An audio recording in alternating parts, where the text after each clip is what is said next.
What you are about to experience is out of this world. Politics, history, and of course, a lot of entertainment.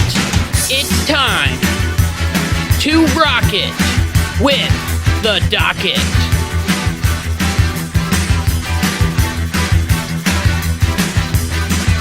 Hey, what's going on, everybody? It's Kyle Dockery with the Dockery Docket. We are here in our very 112th episode of the Dockery Docket. I'm excited to be here, and I hope that you are excited to be here as well. And if you are excited to be here as well, make sure to go down below, hit the like button, hit the subscribe button, so then you never miss one of my videos. So, let's be honest for a second. The 2022 midterm elections weren't really what I was expecting at all. If you watched my previous episode, you know that I was expecting a red wave. All the polls shows that Republicans were going to absolutely wipe the floor with the Democrats. And it was going to be a great night for Republicans, aka a great night for me. Listen, I had my floaties and inner tube on. I was waiting for the red flood, the red tsunami, the crimson crush. However, the red water just touched my toes. It was disappointing because the Republicans had a high expectation for this election. It's almost like football. For example, Ohio State, which is my grandpa's favorite team, shout out to him, faced off against Northwestern. Northwestern had a 1-7 record, and Ohio State was perfect, winning all their games, and they have been blowing out their opponents. So this game should have been very easy for Ohio State. They should have killed Northwestern 63-7.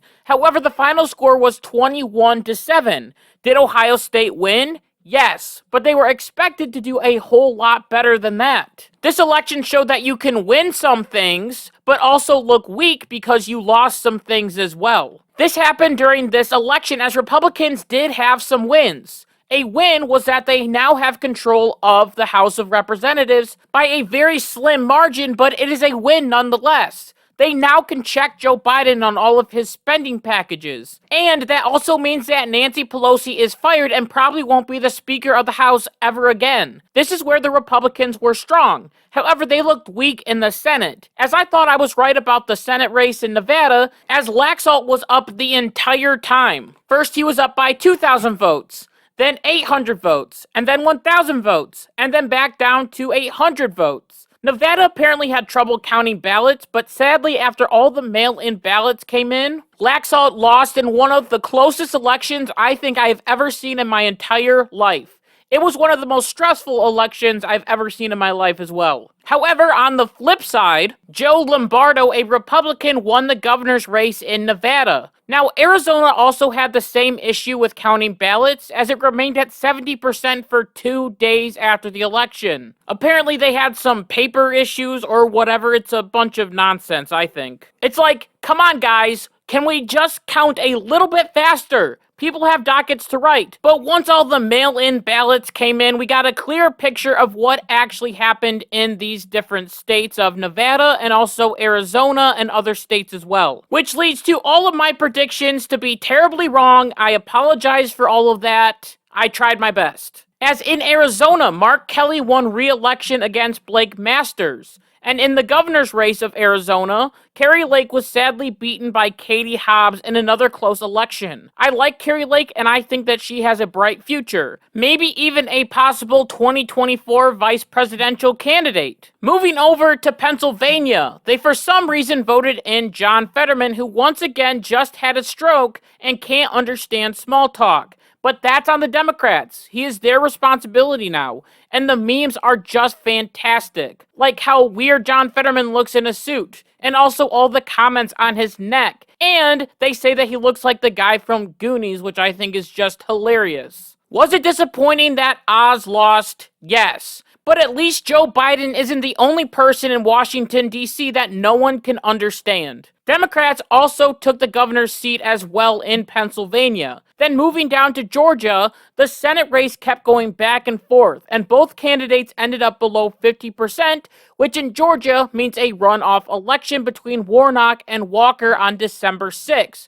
Hooray! More stress for me! However, Brian Kemp, a Republican, was able to win the governor's seat, but we will dive deeper into that one later. So now the Democrats control the Senate, as they now have 50 seats with Kamala Harris being the deciding vote, meaning that they technically have 51 votes. This is where things get intense, as with the runoff in Georgia, Republicans can tie Democrats in how many senators they have, meaning that a Democrat voting with Republicans can change different bills that are passed. Just look at Joe Manchin. If the Democrats win the Georgia runoff, then the Democrats have a slight lead, which could help them pass different bills. However, it also has to go through the House, which is controlled by Republicans now, which is why the House was so important to win. So while the election was disappointing and there wasn't a red wave or a red tsunami or a crimson crush across the nation, there were some states that did experience a red wave of some sorts. For example, Florida turned a dark red, as Marco Rubio destroyed Val Deming's 57.7 to 41.3, and Ron Desantis blew out Charlie Crist by almost 20 points, winning 59.4 to 40.0. The win was so crushing that during his victory speech, people were chanting 2 more years because they want him to run for president in 2024. Along with that, Ron DeSantis also won Miami-Dade County, which has been a Democratic stronghold for years. There was also a surprising splash of red in New York, as sadly Lee Zeldin lost his race for the governorship, 52.9 to 47.1%. However, this was a lot closer than what people were expecting, and Lee Zeldin dragged Republicans with him over the finish line, as everyone that ran as a Republican in Staten Island won their race and will be going to the House of Representatives. Lee Zeldin is the reason that Republicans have the House. In Texas, Greg Abbott beat Beto O'Rourke, winning 54.8 to 43.8. Which means that Beto has pulled a losing hat trick, losing the Senate election in 2016, losing the presidential election in 2020, and now losing the governor's race. This also happened in Georgia, which I told you I would talk about deeper. Here's that time, as Brian Kemp beat Stacey Abrams 53.4% to 45.8%. Sadly for Stacey Abrams, she will not be the president of a united Earth yet. And luckily for this election, she actually conceded and didn't claim voter suppression like last time. Now, all of these things are good things for the Republican Party, but I believe that the results of this election shows that there may be a split forming in this party. We can see this with the Trump candidates versus candidates that didn't necessarily need Trump to push them over the edge. Georgia is a great example of this, as after the 2020 election, Donald Trump was mad at Brian Kemp for doing the right thing and certifying the 2020 election. So in the Republican primary for governor of Georgia, Trump put his entire weight behind David Perdue. Perdue lost and Kemp became the nominee. Trump didn't endorse Kemp until a week before the election. And it's impressive to look at the difference between Brian Kemp and Herschel Walker, as Brian Kemp got way more votes than Herschel Walker did in this election. The difference between these two men is Trump backed Walker from the very start. And honestly, Brian Kemp has more experience and is a better candidate than Walker is. Do I like Walker? Yes. Do I want him to win? Yes. But people are pulling away from Walker because he doesn't have any experience with politics and he has a lot of baggage. This is also the same situation that happened with Dr. Oz, as Republicans should have won this race easily against John Fetterman. The problem is that Oz was unlikable, and he wasn't even from the state of Pennsylvania, and people were scared that he was too extreme. The Republicans could have picked a better candidate, but just like with Herschel Walker, Donald Trump had an influence on this election, and it led to a weak candidate against another weak candidate, and I guess that people would rather have a rubber stamp for Joe Biden than a TV doctor. Here's the problem that I see with Donald Trump. I think that he's trying to create more Donald Trumps, the famous celebrity outsider that runs for office and wins right away. Dr. Oz was a TV/real doctor. Herschel Walker is a famous football player. Both were not strong candidates to win these elections. Every single person that won their election and were Republicans was their own person. They might have been endorsed by Donald Trump, but people knew them for more than just Donald Trump. People knew that Ron Desantis was fighting against the woke mob. People know that Greg Abbott is tackling the border. Brian Kemp fought against Donald Trump and actually won. Dr. Oz and Herschel Walker are identified as Trump candidates.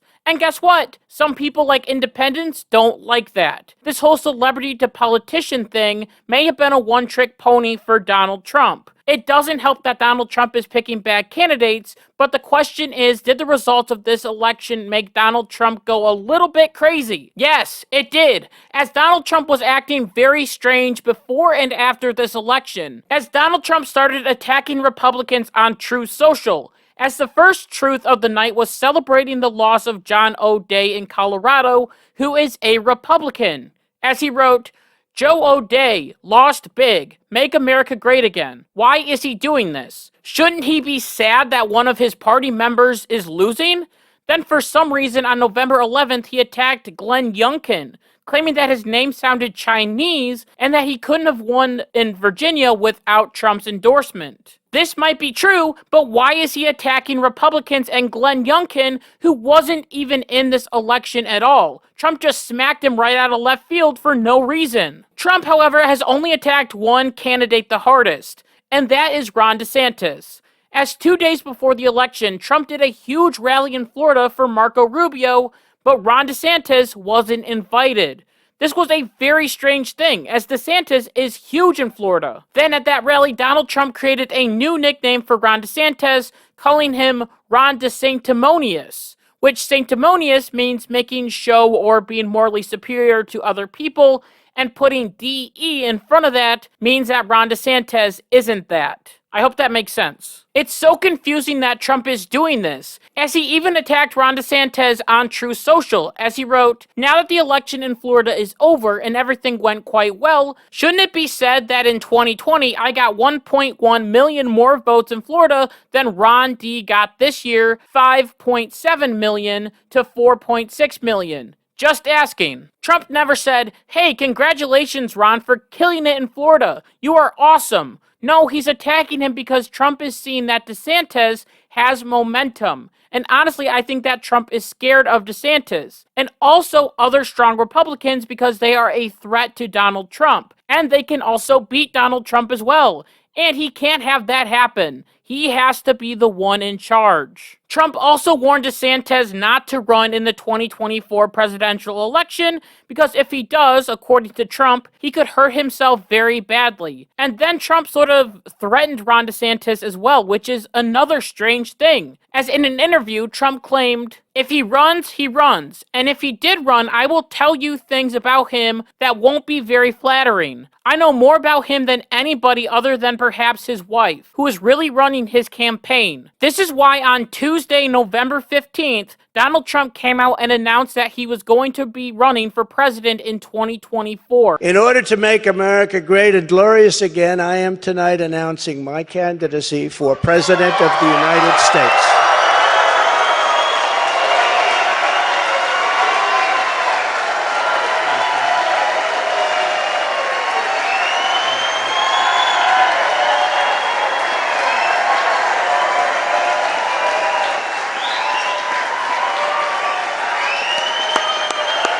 Thank you, Chris. Thank you. He did this to try and stop the momentum of Ron DeSantis. The question is, will Ron DeSantis actually take these threats personally, or will he throw his hat into the ring as well? Honestly, I think he should, because iron sharpens iron, and we can have the people decide who they want their nominee to be. However, this Ron versus Don controversy that we are starting to see makes me nervous, as something like this has happened in the past with the Republican Party. In 1908, President Teddy Roosevelt decided that he wasn't going to seek another term in office, so he decided to hand the baton over to William Howard Taft. Taft was president for 4 years, and Teddy wasn't too happy with his leadership, so Teddy decided that he would run for president in 1912 as a Republican. At the Republican convention, the party wanted to keep Taft. They didn't want Roosevelt again. Roosevelt got mad, stormed out of the convention, and created his own political party, and it split the Republicans and the Democrats won. Could we see this happen again? What if during the primaries the people decide that they want DeSantis? Will Trump accept that? No, more than likely he won't. He will storm out like Teddy Roosevelt did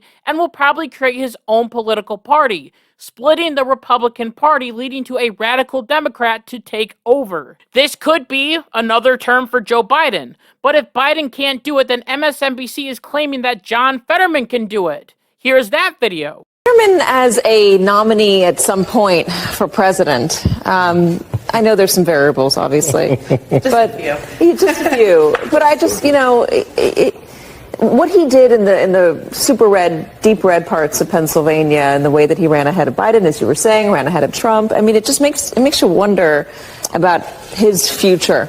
This would sum up the Roosevelt versus Taft story very well because they both lost to Woodrow Wilson, who just so happened to suffer from a stroke in the Oval Office. History doesn't repeat itself, but it sure does rhyme. It's seriously a no-brainer. Fetterman Biden 2024. I'm calling it right now. And now this little Republican civil war could show us that Republicans need to come together and pick better candidates and get our message across better to the American people. Because here's the thing, this is only halftime. Republicans have 2 years to get their act together and stop nominating crazy conspiracy theorists. We need real candidates with real ideas. Here's the thing. Joe Biden is still unpopular with independent voters. These voters hate that the price of everything has gone up. They hate the idea that there may be a world war on the horizon. And they hate the constant spending. However, the Democrats are happy that democracy wasn't destroyed and the Republicans can no longer kill your kids.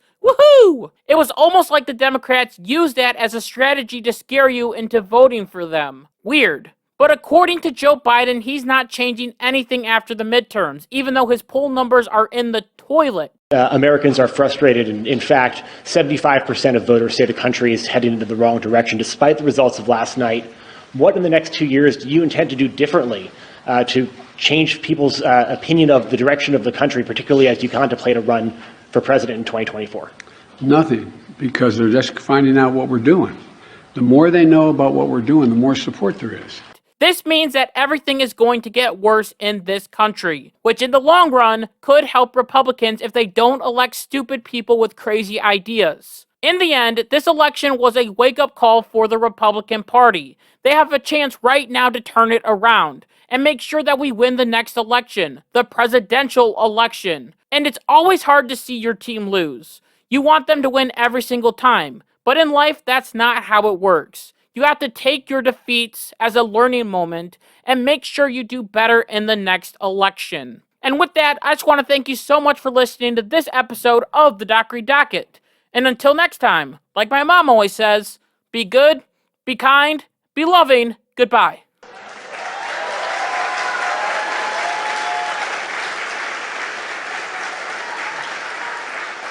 Are you getting ready?